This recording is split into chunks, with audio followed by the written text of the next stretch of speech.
Alors, WeChange est une association qui accompagne la transition écologique des écoles et des villes.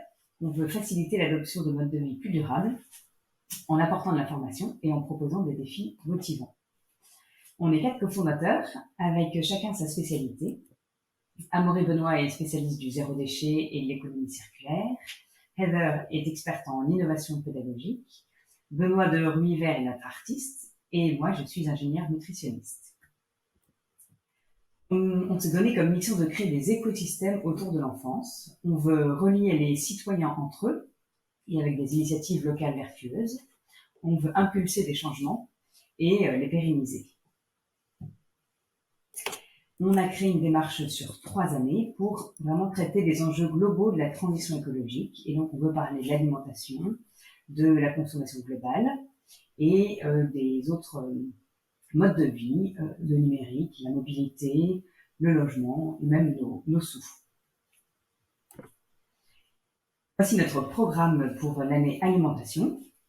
On propose un thème par mois qui est abordé de manière adaptée aux âges des enfants en classe et traité de façon approfondie pour les adultes le soir. On a choisi de faire des ateliers mensuels qui sont de durée relativement courte pour adapter aux âges des enfants évidemment, mais comme ça on parle chaque mois d'alimentation. Parce qu'on sait que les études le montrent, c'est cette répétition qui a un effet positif sur le comportement alimentaire des enfants et même des nôtres. Donc avec ces 10 thèmes, on va aborder l'alimentation dans sa globalité, vraiment de la production jusqu'à la consommation. Pour les enfants, on se donne comme objectif de créer des moments positifs avec les végétaux. C'est les aliments qui sont essentiels de la transition alimentaire, sauf que c'est les moins appréciés par les enfants souvent, et même parfois par les adultes. Et donc avec des jeux, avec des chansons, des dégustations en pleine conscience, des manipulations, voilà, on va vraiment créer des moments positifs. On veut aussi leur faire toucher du doigt, mais du coup au sens propre du terme, c'est-à-dire mettre les mains dans la terre, l'ensemble du cycle des aliments, c'est-à-dire de l'assiette à la terre avec le compost et de la terre à l'assiette avec le potager. Et donc globalement, le but c'est d'augmenter leur intérêt vis-à-vis des aliments. Et comme ça, plus on est intéressé, plus on donne de la valeur à ce qu'on va manger, et du coup moins on aura envie de jeter. Et pour les adultes, on a créé un cycle de 10 ateliers en mode conférence qui permettent de creuser les sujets qu'on aborde avec les enfants, qui sont abordés soit par leurs enseignants, soit par nous. Et du coup, on aborde les mêmes thèmes, mais par exemple, en automne, les enfants, eux, vont découvrir les fruits et légumes de l'automne, et nous, on va apprendre comment à faire aimer les légumes aux enfants. En décembre, à propos des légumes secs, ça va être comment concrètement manger moins mais mieux de la viande et comment utiliser les légumes secs, par exemple. Et donc, on veut donner de l'information la plus juste et fiable possible. On va apporter de la théorie pour comprendre les enjeux et les problématiques de façon globale, mais aussi et surtout des infos très pratico-pratiques pour vous aider au quotidien à vous nourrir, à nourrir vos proches d'une façon nutri-écologique. Alors, qu'est-ce que c'est que ce nouveau mot, la nutri-écologie? Alors, peut-être que vous connaissez le terme agroécologie, qui est une façon de produire les aliments en respectant la chaîne du vivant. Donc, c'est pareil pour la nutri-écologie. C'est une façon de se nourrir qui respecte le vivant, c'est-à-dire qui va préserver ma santé et celle de mes proches, qui va préserver la santé des producteurs et la valeur de leur travail, et qui va préserver la terre, l'ensemble de ses ressources et de ses habitants, parce que notre consommation peut impacter des hommes à des milliers de kilomètres de nous.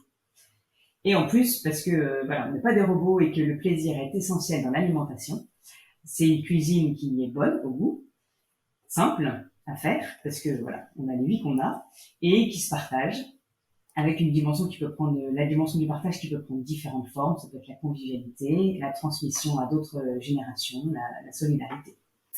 Donc on va vous expliciter tout ça, mais avant tout ça, on va déguster. On va vous faire vivre une dégustation en pleine conscience et on va voir si vous êtes aussi réceptifs que les enfants.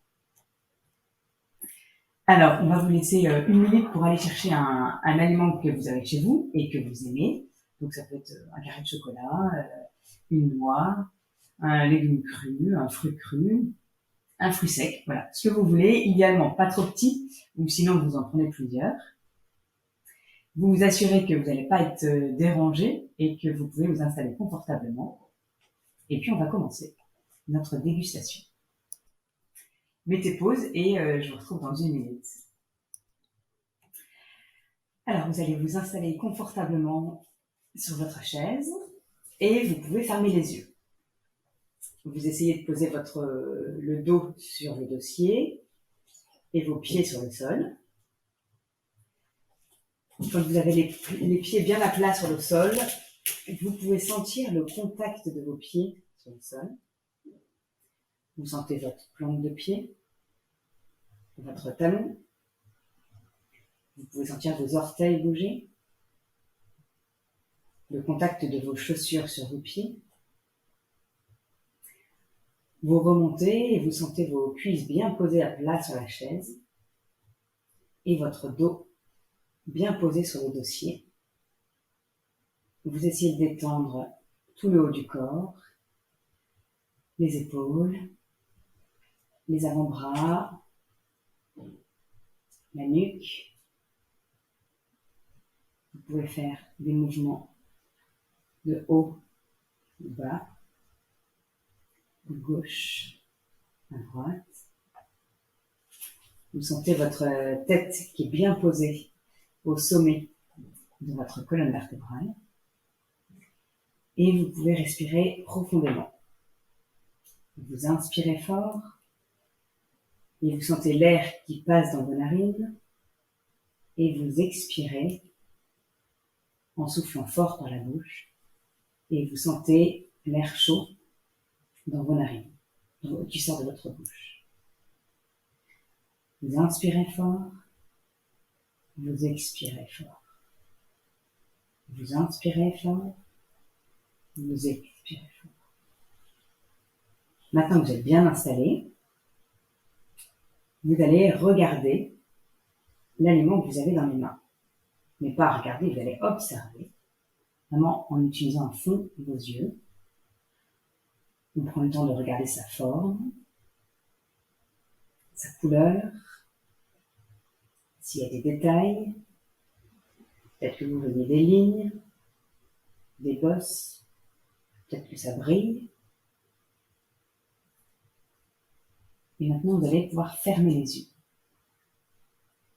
Et vous allez toucher votre aliment les yeux fermés, surtout avec le bout de vos doigts, dans lequel il y a plein de récepteurs. Et vous pouvez reconnaître sa forme, sa texture. Voilà, si c'est dur, si c'est mou, si c'est lisse, ou si c'est rugueux, si c'est élastique, si c'est collant. Ensuite, toujours les yeux fermés, vous allez mettre l'aliment sous votre nez pour sentir son odeur. Vous connaissez l'aliment, mais peut-être que ça peut vous faire remonter des souvenirs, des situations heureuses. Vous essayez de décrire cette odeur. Et ensuite, vous allez faire silence et croquer un petit bout, si c'est un gros bout, ou mettre l'aliment entier dans votre bouche et faire tourner ce petit bout dans votre bouche.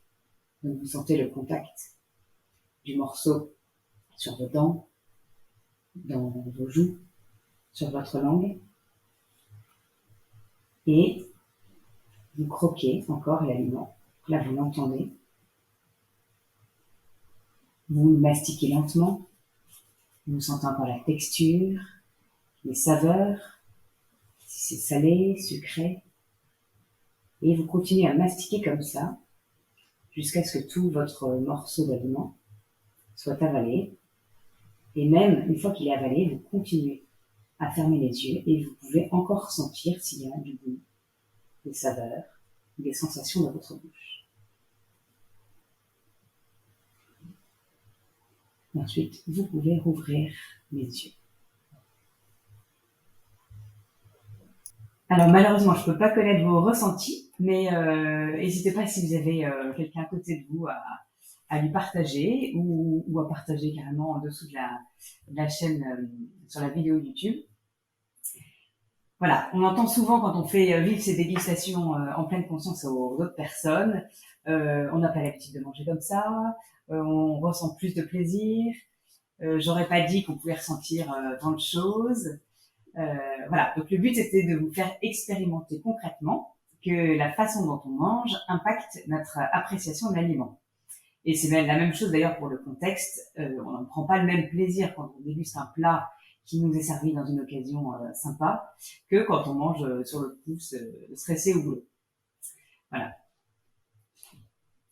Donc, à retenir de cette approche sensorielle, on peut manger avec nos 5 sens. Alors, on a l'habitude de solliciter couramment le goût, évidemment, l'odorat, avec de bonnes ou des mauvaises odeurs d'ailleurs, la vue, et c'est vrai que une belle assiette, ça donne plus envie qu'un plat avec un aspect un peu ragoûtant, mais pas forcément l'ouïe. Alors, c'est vrai que tous les aliments font pas de bruit, mais un aliment, ça peut être croustillant, craquant, cassant, même la cuisine, ça peut crépiter dans la casserole, voilà, il y a des sons. Et puis, on n'a pas l'habitude du toucher, mais vous avez réalisé qu'on peut ressentir beaucoup de choses avec la pulpe de nos doigts, qui est très riche en récepteurs sensoriels. Voilà. Et alors, je fais un petit aparté sur le toucher. C'est vrai que c'est très culturel. En France, ça ne se fait pas. On ne mange pas avec les mains. Mais dans d'autres cultures, voilà, on mange pas forcément avec des couverts, on fait des boulettes avec les doigts en se partageant le même plat, ça choque personne. Donc évidemment, on va apprendre à nos enfants les codes de notre culture, parce que ça fait partie de l'éducation. Mais de temps en temps, quand on fait des dégustations, ou quand on fait des moments festifs à l'apéro, ou même pour faire manger certains aliments comme les haricots verts, eh ben, on peut faire expérimenter à nos enfants ce petit plaisir-là, de manger avec ses doigts, de se lécher les doigts. Et puis même pour les tout petits, c'est-à-dire les moins de 2 ans, c'est vraiment une façon de s'approprier un aliment quand ils ne le connaissent pas, de faire connaissance avec lui avant de le mettre dans la bouche. Parce que c'est pas rien de mettre un aliment dans son corps, mais bon, on parlera de ça à la prochaine conférence, je fais un peu de teasing. Voilà, donc évidemment, on peut pas manger tout un repas en pleine conscience, mais on peut commencer tous nos repas en pleine conscience, on peut juste prendre 30 secondes, et du coup ça peut devenir une habitude qui ne nécessite plus d'y penser, et puis on peut même prendre conscience et faire prendre conscience à nos enfants que les aliments qui sont dans notre assiette, voilà, ils sortent pas de nulle part. Par exemple, pour les légumes, ils ont poussé grâce à la richesse d'un sol, que c'est même un don de la terre, même pour les croyants un don de Dieu, qui doit être cultivé par un agriculteur. Si on le connaît, on peut mettre un visage dessus. On les a cuisinés. Et donc tout ça, ça a nécessité des ressources, du travail, du temps. Et donc on peut s'émerveiller de tout ça. Donc ça, c'est une prise de conscience plutôt intellectuelle. Et puis ensuite, on peut en faire une plutôt sensorielle en regardant notre assiette, les couleurs, les formes, en sentant les bonnes odeurs. Et puis le toucher, on en a parlé. Et puis après seulement, on met dans la bouche et puis on peut être attentif au son et au goût. Parce que du coup, c'est vrai qu'il y a des fois, et moi la première, hein, on mange un peu de façon machinale ou sans faire attention parce qu'on est pressé, stressé, qu'on discute. Et puis, on va pas du tout vous dire qu'il faut pas parler avec votre famille et vos amis, mais bon, juste le temps d'une bouchée, faire attention.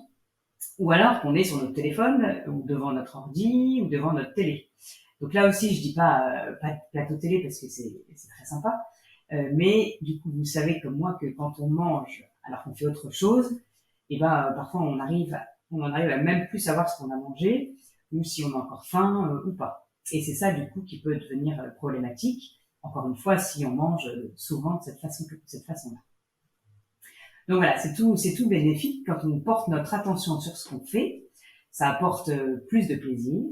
Et puis pour les enfants, ça développe leur intérêt pour les aliments et ça leur montre que du coup ça a une importance.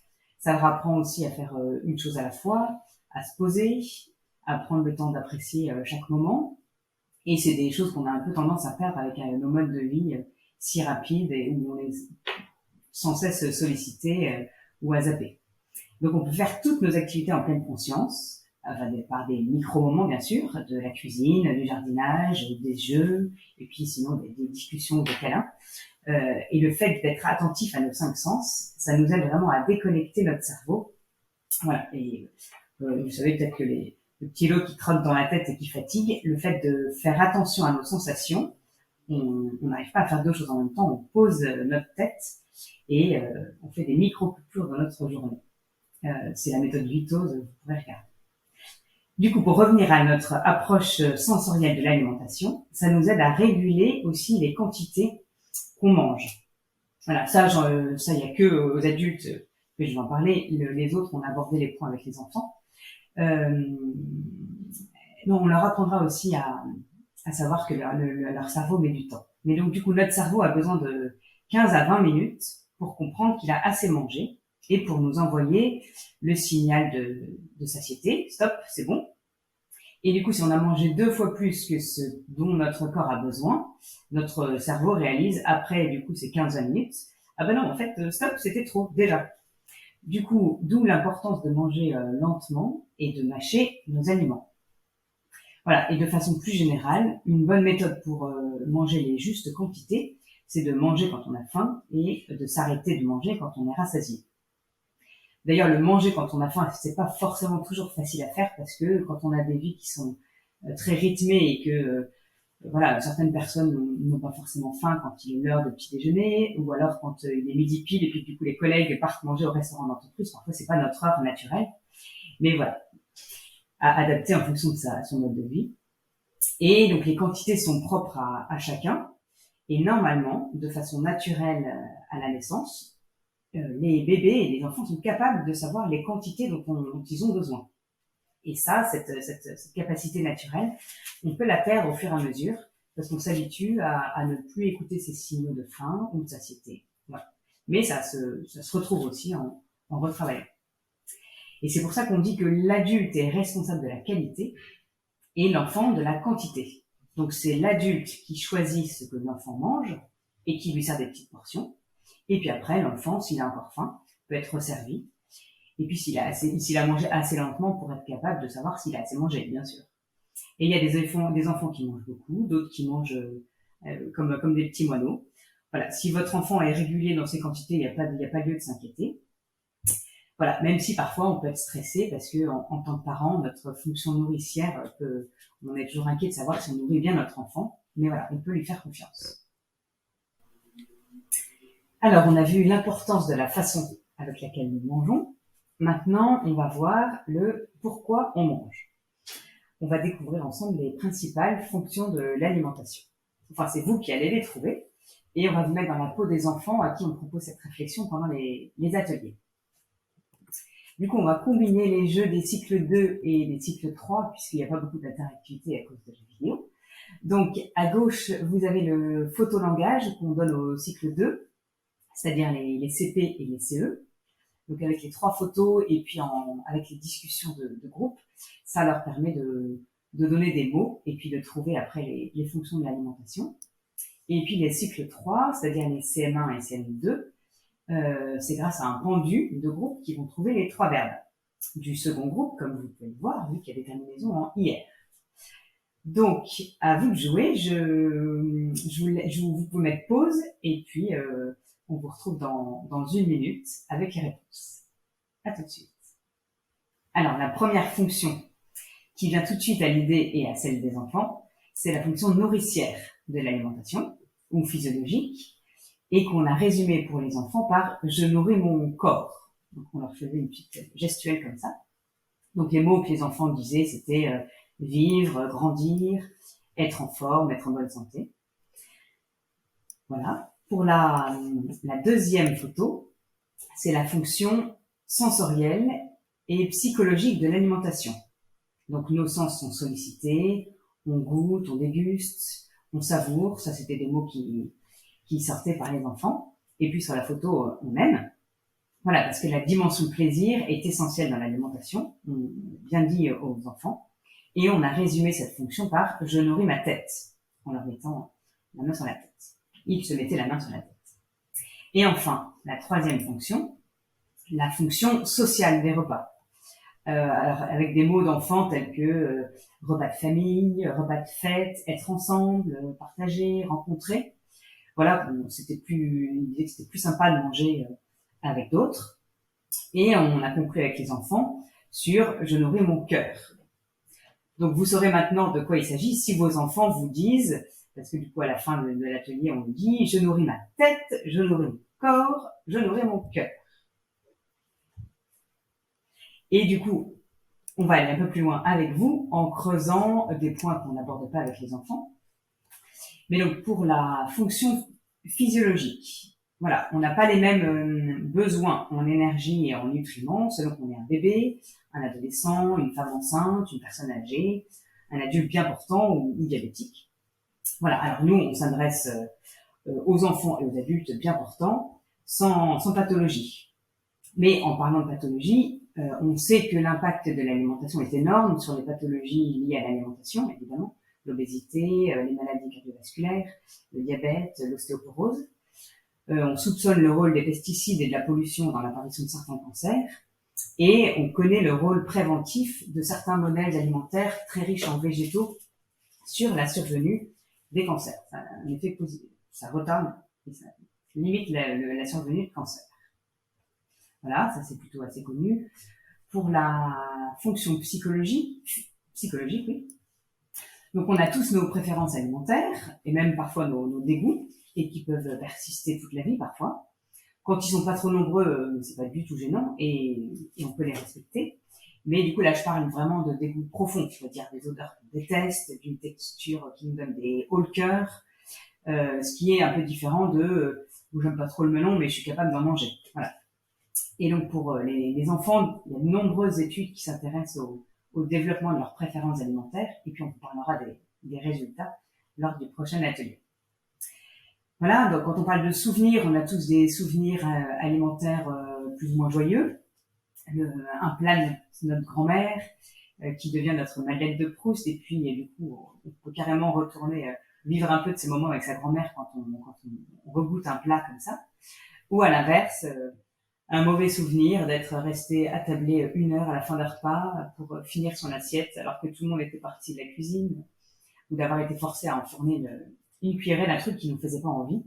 Voilà, les souvenirs culinaires peuvent être très forts parce que la mémoire des sens est très forte. Et c'est d'ailleurs quelque chose que les soignants travaillent avec les personnes atteintes de la maladie d'Alzheimer. Vraiment, c'est très ancré. Voilà, en plus, notre état émotionnel peut avoir une influence sur notre façon de manger. Quand on s'ennuie, quand on est triste, voilà, on peut être amené à compenser avec du chocolat, par exemple. Et ça aussi, je pense qu'on est nombreux à l'avoir expérimenté. Et enfin, le bon à penser, bon à manger, ça signifie qu'on mangera d'autant plus facilement un aliment qui aura pour nous une bonne image dans nos croyances, d'ailleurs qu'elles soient avérées ou pas. Et on reviendra souvent sur ça, parce que dans la nutri-écologie et plus globalement dans la consommation responsable, comme on réfléchit à ce qu'on consomme et qu'on essaye de consommer des choses qui ont un impact vertueux, ça aide aussi à avoir plus de plaisir. Peut-être qu'au début, ça sera juste du plaisir intellectuel, mais ensuite, il y a de fortes chances pour que ce plaisir devienne un plaisir sensoriel. Et c'est vraiment ce qu'on recherche, c'est réussir à se faire plaisir avec des aliments qui soient bons pour notre santé et la planète. Enfin, la troisième fonction, qui est aussi importante que les autres, vraiment, c'est la fonction sociale. Voilà, en France, on reste attaché à notre modèle alimentaire fondé sur la convivialité et la commensalité, c'est-à-dire partager des repas avec d'autres. Et la structure en 3 repas par jour, voire 4 avec le goûter, qui structure les prises alimentaires et notre vie sociale avec ses horaires réguliers. Et ça a un impact sur la qualité de l'alimentation, parce que les aliments qui sont consommés en dehors des repas, en gros tout ce qu'on grignote, c'est souvent moins bon nutritionnellement. Et d'ailleurs, aux États-Unis, en 2015, je crois que les collations en dehors des repas, ça représentait plus de 20% des apports caloriques quotidiens. Alors qu'en France, c'est que 10%. Donc voilà, ça c'était pour la structuration des repas. Et sinon après, dans toutes les civilisations, voilà, on célèbre les événements heureux comme tristes autour de la nourriture. On se retrouve entre amis, on accueille des nouveaux avec notre spécialité régionale. On peut découvrir aussi les cultures par leur spécialité culinaire. On transmet aux autres générations nos codes culturels liés à l'alimentation, la tenue à table, la politesse. Et voilà. Et à l'inverse, il peut y avoir aussi l'inverse de la convivialité et de la socialisation avec les régimes spécifiques, soit quand ils sont liés à la santé comme le sans gluten ou le sans lactose, à la religion ou à des choix identitaires comme le véganisme par exemple. Et du coup, toutes ces particularités, ça peut rendre le partage d'un repas finalement un repas assez compliqué. Voilà, et l'alimentation devient aussi presque un acte politique, parce que quand la carte bleue des consommateurs, c'est comme un bulletin de vote. Et pour le coup, ça, on vous invite à voter par vos choix alimentaires, car plus les circuits vertueux seront choisis, plus ils vont se développer. Et inversement, si on refuse d'acheter certains aliments, qui sont transportés par avion, des produits de façon non bénéfique, moins ils seront mis sur le marché. Alors, on a vu qu'on mangeait avec nos 5 sens et qu'on mangeait pour se nourrir, se réjouir et pour se réunir. Maintenant, on vous propose de faire un petit quiz. On en a fait un du même style pour les cycles 3 pour en découvrir un peu plus sur l'impact de notre alimentation. Alors, je ne sais pas si vous connaissez le site Kahoot. Soit vous avez un compte kahoot.it et puis vous pouvez retrouver ce quiz-là qui s'appelle Nutri-Écologie A7-0, il est public. Soit on va le faire passer dans la vidéo. Donc en tout cas, on vous propose soit de prendre un petit papier, soit de réfléchir à vos réponses. Quand les réponses passeront, vous aurez à peu près 20 à 30 secondes pour trouver la réponse. Voilà. On y va ? Alors, première question. Trouvez l'intrus entre ces 4 phrases. Vous avez 20 secondes.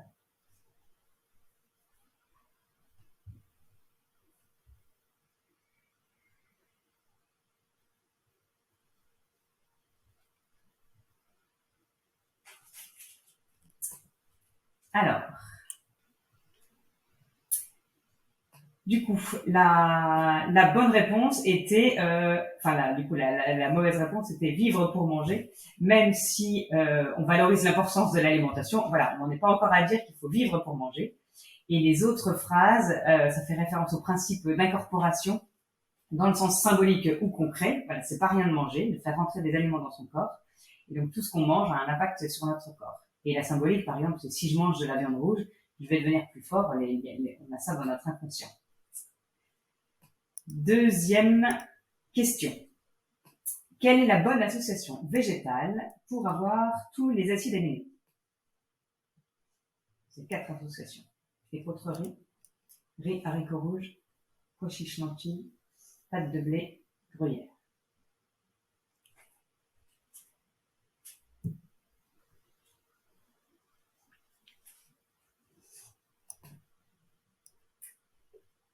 Du coup, la bonne réponse était riz, haricots rouges, parce que c'est l'association légumes secs et céréales qui font qu'on a tous les acides aminés essentiels. Les légumes secs sont déficients en acides aminés, les céréales dans un autre, mais le fait de les manger ensemble au cours d'un même repas ou au cours de la journée fait que c'est les bonnes associations. Et les autres, épeautre riz, c'était 2 céréales, pois chiches lentilles, 2 légumes secs, et pâte de blé gruyère, c'est aussi une bonne association, mais c'était pas végétal. Troisième question. La culture des légumineuses ne nécessite pas d'apport azoté. Vrai ou faux? 20 secondes.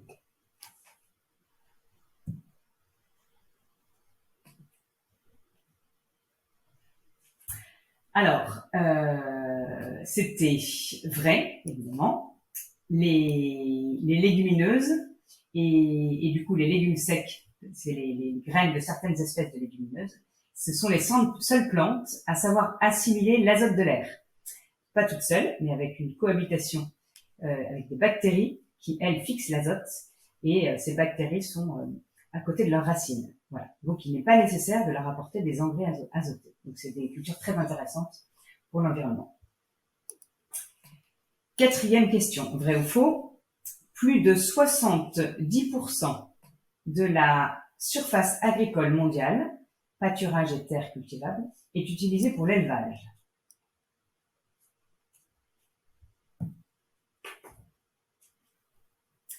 Alors, c'est vrai. C'est vrai. Donc, 70% de la surface sont utilisées pour l'élevage, donc c'est assez énorme. Alors, les pâturages, c'est souvent pas un problème parce qu'on utilise des terres qui, de toute façon, ne seraient pas utilisées pour la culture parce que c'est trop en pente, par exemple, dans les alpages, ou pas assez riche pour cultiver les cultures. Et les services rendus par les prairies sont précieuses parce qu'elles stockent le carbone. Et puis, du coup, c'est très bien que les vaches soient nourries juste avec de l'herbe. Alors, ce qui est plus gênant, c'est quand les terres qu'on cultive sont là pour planter des céréales qui seront ensuite données aux animaux, qu'on va manger ensuite. Donc, c'est pour ça que, voilà, parfois, on aurait pu juste faire pousser des céréales qu'on aurait pu manger, nous, les hommes. Et ce qui est carrément gênant, c'est les déforestations, parfois de forêts primaires, donc on pense à l'Amazonie, pour récupérer des terres, pour faire pousser du soja, par exemple, qui va être exporté pour nourrir des animaux qu'on va ensuite manger. Et donc ça a des grosses conséquences sur la biodiversité et les populations locales. Et donc là, on marche un peu sur la tête. 5e question. Quelle quantité de nourriture faut-il donner aux vaches pour avoir 1 kg de viande? 4 choix. 1 kg, 3 kg, 7 kg, 10 kg.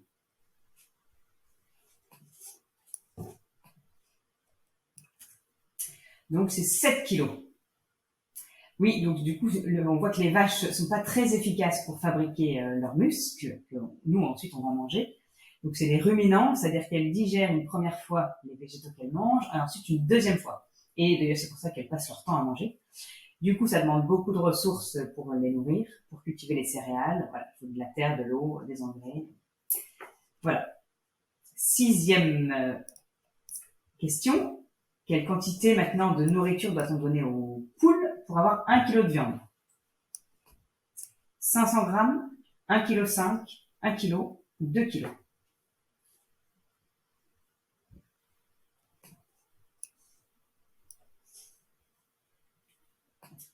Donc c'était 2 kg. Donc on voit que le système digestif des poules est un peu plus efficace. 7e question.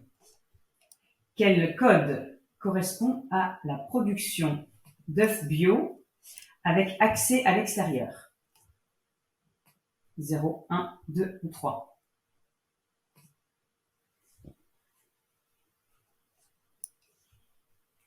Donc c'est le code 0 pour un élevage en bio. Donc les poules sont élevées en plein air avec une alimentation biologique. Le code 1, c'est aussi un élevage en plein air. Donc par exemple, il y a 6 à 9 poules par mètre carré. Elles sont en intérieur, mais elles ont un accès extérieur. Il faut au moins 2,5 mètres carrés par poule. Voilà. Le code 2, c'est pour un élevage au sol. Donc ça, c'est un élevage intensif en intérieur. Et le code 3, c'est pour un élevage en cage. Donc là, il y a 16 poules par mètre carré. Donc c'est à peu près une feuille à 4 par poule. Pas de sortie à l'extérieur, pas de lumière du jour. Voilà. Et donc ça, vous le voyez, c'est inscrit sur le code de tous les œufs. 8e question. Vrai ou faux? Consommer moins de viande rouge ou de charcuterie est bénéfique pour la santé. Donc c'est vrai. Effectivement, les études montrent qu'une trop grosse consommation de viande rouge ou de charcuterie est liée à une augmentation du risque de développer des cancers du côlon. Donc ce qui est bien, c'est que santé et environnement, ça va de pair, c'est quand même plus facile. 9. Un Français consomme en moyenne X grammes de produits animaux par jour. 100 grammes, 150 grammes, 230 grammes ou 340 grammes.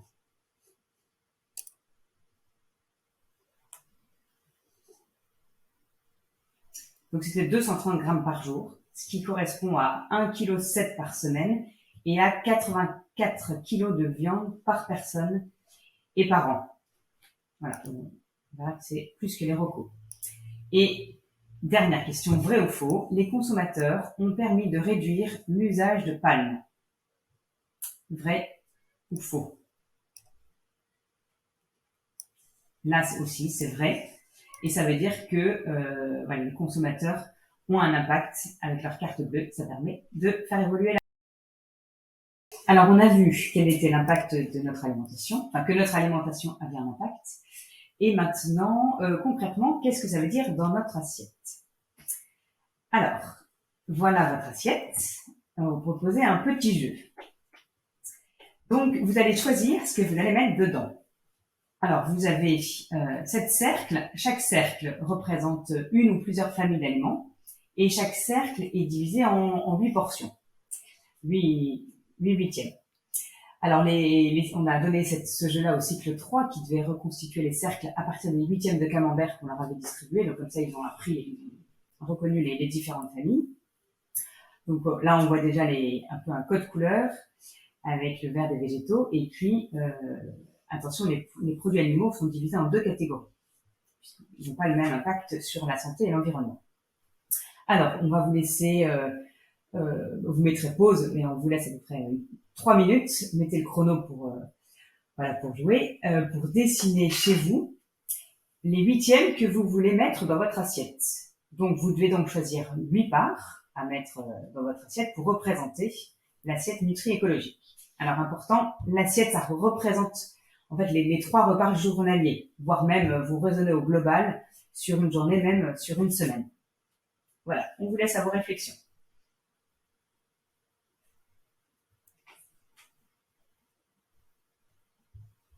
Alors, voilà en gros l'assiette nutri-écologique. Donc déjà, en premier, on voit qu'il y a une majorité de végétaux. Donc là, par exemple, dans l'assiette, il y a 3/4 des produits, c'est des végétaux. Et des végétaux diversifiés de toutes les familles. Donc, on a mis des légumes, des fruits, des céréales, des légumineuses, et des huiles et des fruits à coque. Et moins de produits animaux. Voilà. Alors ici, il n'y a pas de différence de fréquence entre les produits animaux jaunes et les animaux rouges, mais en fait, il y en a une. C'était aussi pour simplifier par rapport aux enfants.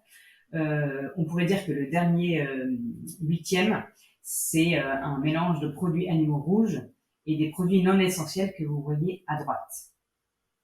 Donc, vous voyez à droite les produits non essentiels. Donc, c'est tout ce qui est les produits gras et sucrés, les produits plutôt ultra transformés.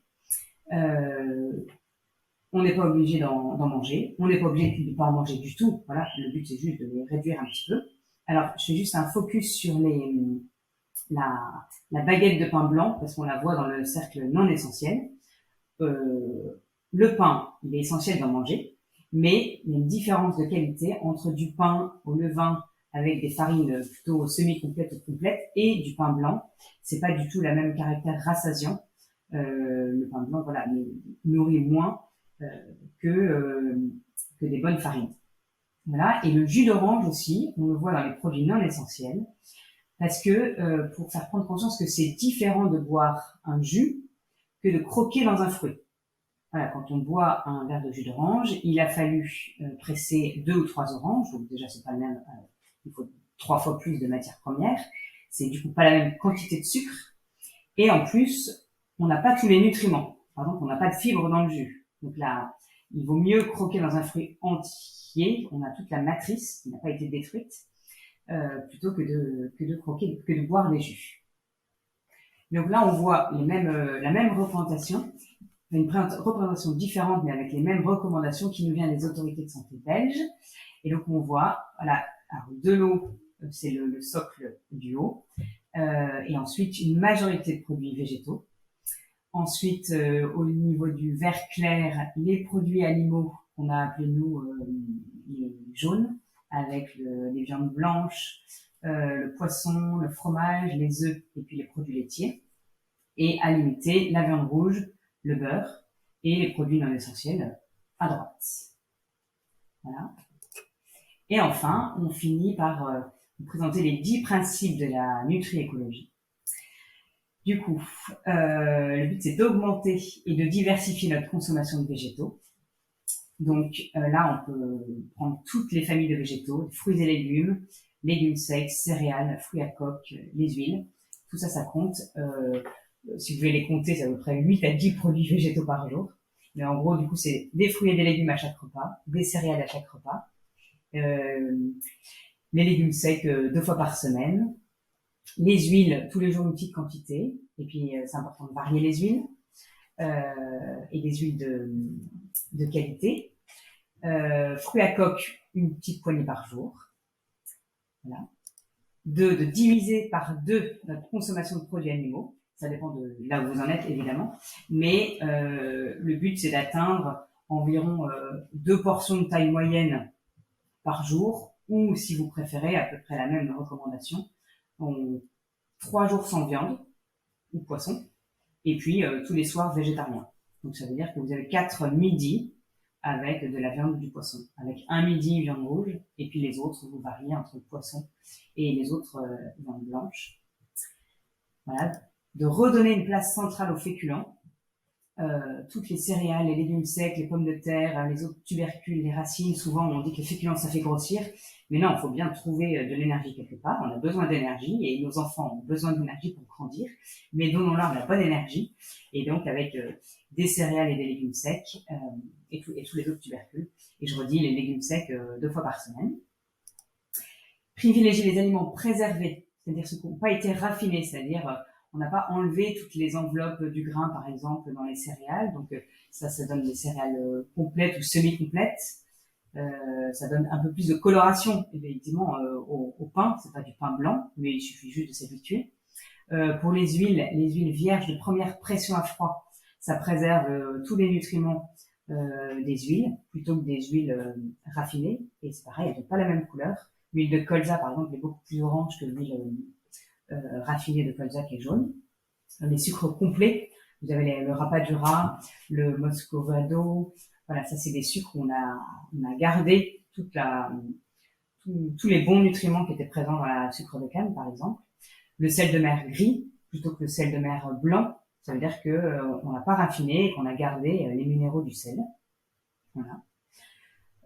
5e principe, choisir des aliments de qualité. Donc avec des modes de production qui préservent l'environnement, produits en agriculture biologique ou en agroécologie, avec des labels qui peuvent justifier ou pas de cette production, des aliments de saison et des aliments locaux. Voilà, c'est vraiment un triptyque. 6, limiter les sucres et les produits ultra transformés. Et ça, on fera un atelier sur les produits ultra transformés. 7, cuisiner les bonnes associations. C'est-à-dire, réapprendre apprendre à cuisiner les céréales et les légumes secs ensemble, la base des régimes végétariens. Cuisiner les bonnes associations de produits animaux et végétaux, beaucoup d'animaux puis un petit peu de produits animaux. 8, cultiver l'attention aux aliments et aux producteurs. 9, manger avec plaisir, en pleine conscience et en quantité modérée. Et 10, partager des moments autour de l'alimentation. Voilà, donc on a un petit peu des choses sur la qualité des aliments et aussi sur la façon dont on les consomme. Et donc dans les autres ateliers de l'année, on donnera un peu plus de clés concrètes pour y arriver. Voilà, comment faire aimer les légumes aux enfants, quelles recettes pour les légumes secs, comment choisir ces produits. Voilà. Vous pourrez aussi retrouver des recettes sur notre chaîne YouTube. En tout cas, on vous souhaite de très bonnes dégustations nutri-écologiques. Et pour cela, on vous propose un défi, puisque notre méthode se base sur des défis motivants qui permettent de changer des petites choses au quotidien pour qu'ensuite ça devienne des habitudes. Donc les enfants, on leur propose entre l'atelier de septembre et l'atelier d'octobre de manger le plus de fruits et légumes possible. Donc ils auront une petite fresque et donc vous serez sûrement sollicités. Ils mettront une petite gommette quand ils auront mangé un légume. Et nous, les adultes, vous pourrez commencer vos repas en pleine conscience. Voilà. Merci en tout cas de nous avoir suivis et on aura plaisir à vous retrouver dans un mois sur un thème de comment faire aimer les légumes aux enfants. Et à bientôt. Et n'hésitez pas à nous contacter si vous avez besoin par mail. À bientôt!